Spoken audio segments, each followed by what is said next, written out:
So Shalolo was late to court today, and I was super nervous that the judge was going to bite her head off. But hello, she walks in, says, sorry, I'm late. It was traffic. He says, okay. I was like, okay, yay.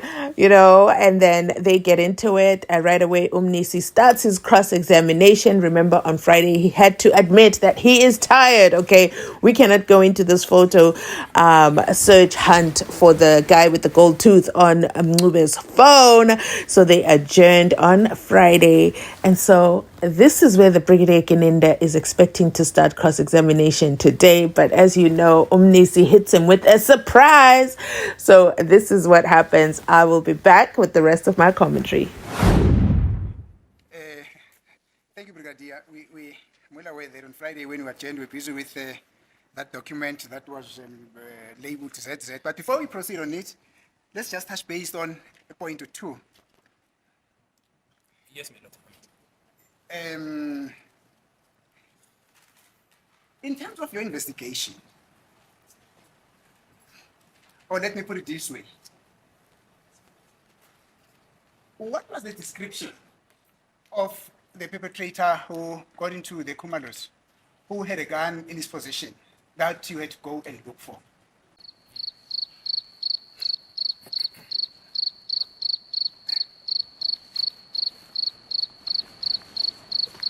Yes. So my lord, the description that was given by the people who were inside the house, and I'll take them collectively in terms of what was the common features of the of what you will refer to as the first suspect, suspect A, or a gun toddler, as Advocate refers to him.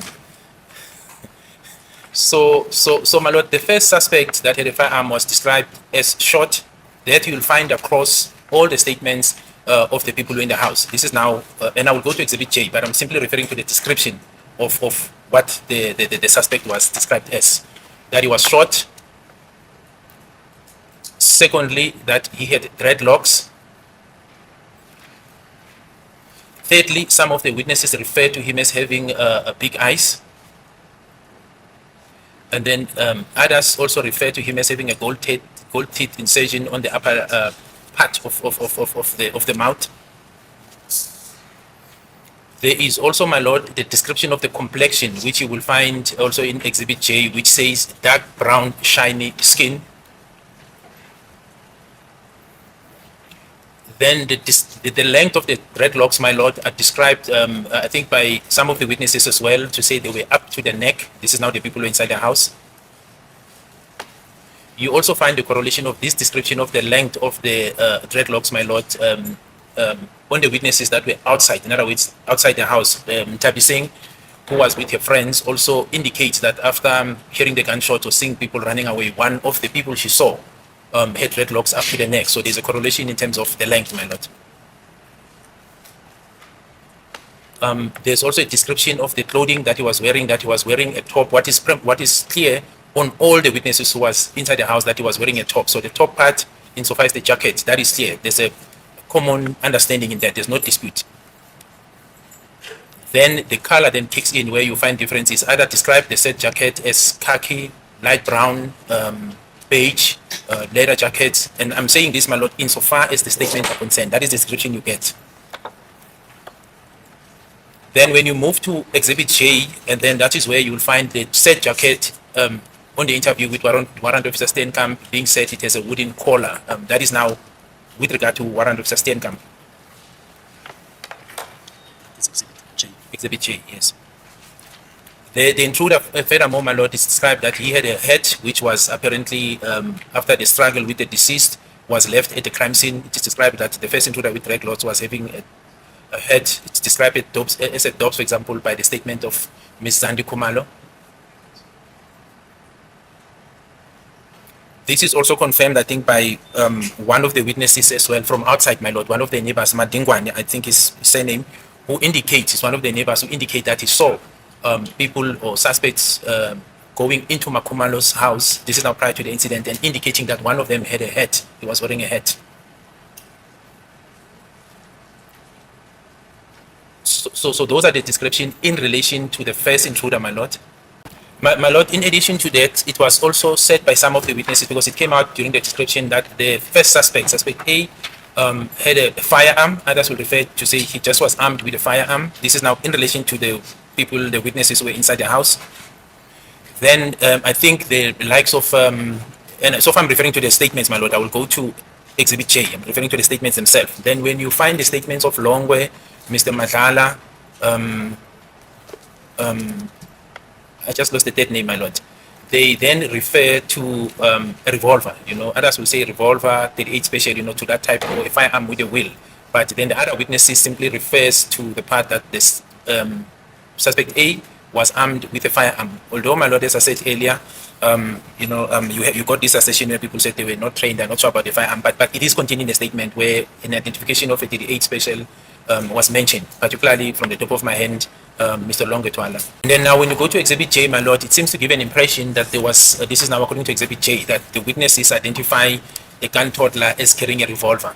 What was further also, what also came out during the description of suspect A, my lord, was that he spoke one of the Zulu languages when he walked in, as a form of identification that he spoke one of the Nguni languages, specifically Zulu, and this was noted when he demanded cell phone and money armed with his firearm, but he said it in Zulu according to the statements. That's another description that was given, my lord. Yes, my lord. So that is the essence of, I think, what was basically available in the description of the intruders. There was obviously one for the second suspect, but I'm not sure whether Advocate Mnisi wants me to deal with the second one or only contain myself to the first intruder. Yes, I'm referring to allegedly the intruder who had a firearm in his possession. Thank you, sir. Yes, ma'am.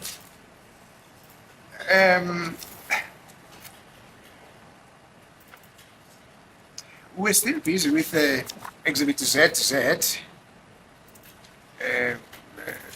We're on page 4 of page 6 of Exhibit ZZ.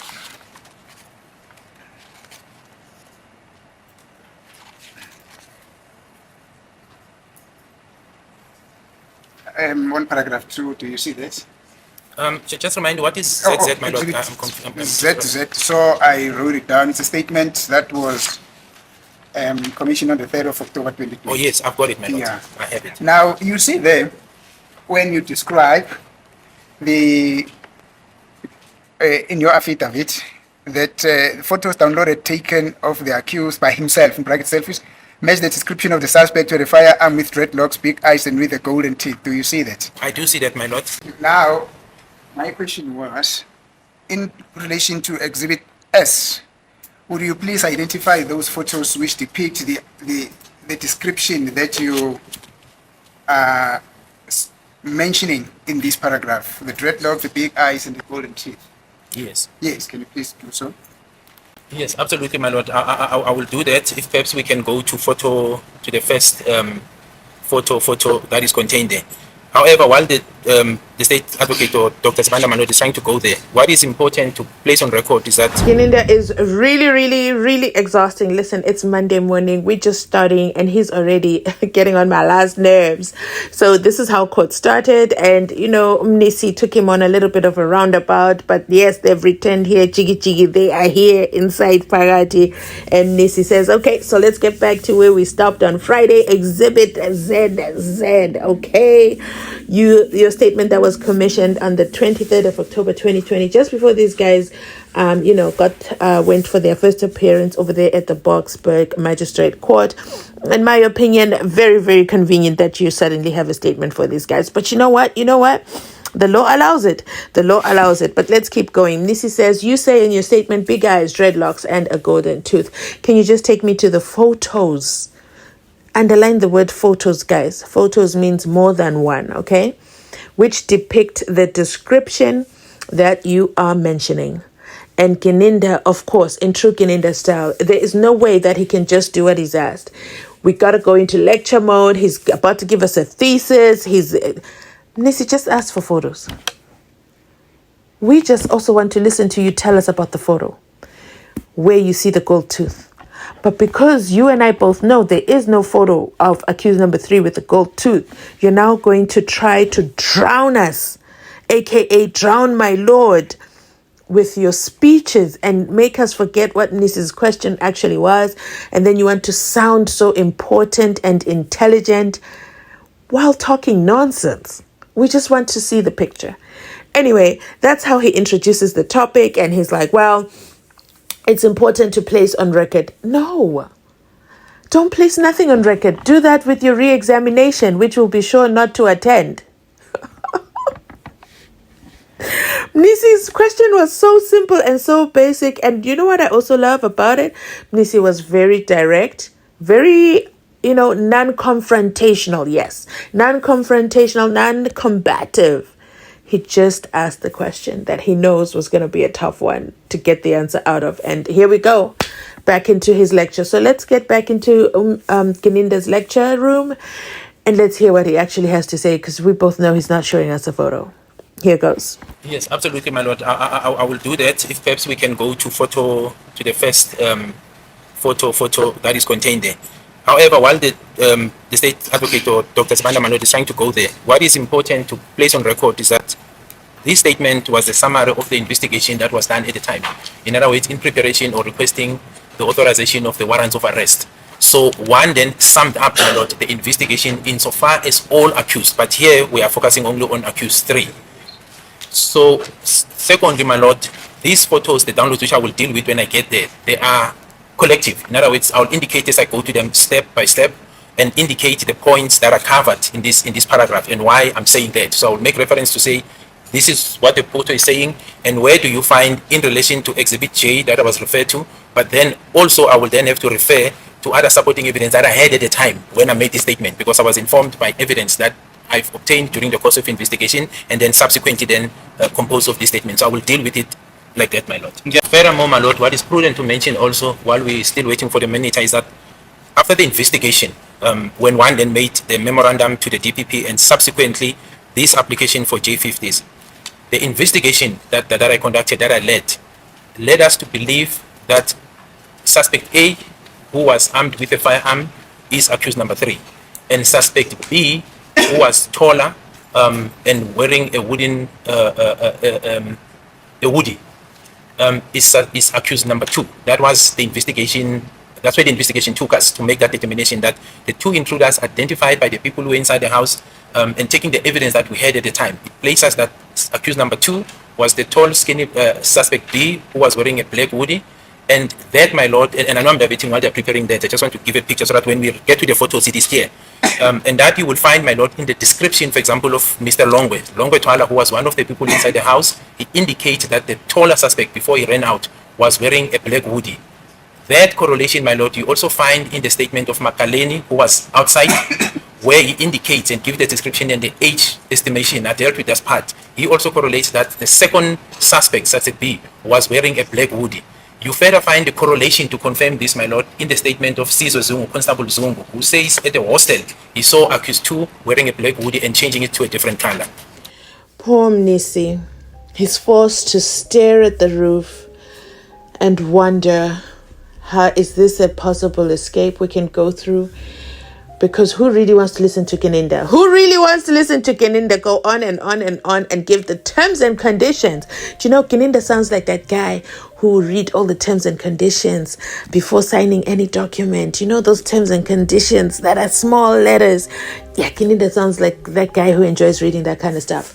Because why is he giving us terms and conditions of how he's going to testify and how he's going to describe a picture? Who asked him for these terms and conditions when all we want to know is, hello, where's suspect number 3 with the gold tooth, dreadlocks, and the firearm? Okay? And the big eyes. Where is that photo that led you to? But no, he's going to go round and round and round and round and round, all the way around and keep going around. And then it's like that time when someone left a comment and said, if Gininda's asked, what did you have for breakfast? And he'll say, well, in Cyril Ramaphosa's economy, you know, the price of bread doesn't allow. So then we're going to try the magwinyas. But then, you know, why does Gininda get away with this? It is when my lord is nodding his head that I really get so irked. I really get so irritated. Like, my lord, you have the powers that be. You have the powers that be to put us out of our misery and help this man. Just answer the question. I wonder if a defense witness started doing this, if they could get away with it, or you would just snap at them right away It is an absolute bore listening to Gininda, but we gotta do what we gotta do. The video is now too long. Gininda still hasn't pointed out the photo, so like for part 2, I'm gonna start part 2 right away, because what's the point of adding it here? What's the point of adding it here? Because it's just gonna make the video too long. Okay, so let me break it here, because that's the only way we can get through watching Gininda, guys. We can only watch him in bits and pieces, bite size. Okay, enough for us to entertain. I'm gonna end it here. I'll be back with the rest of my uploads.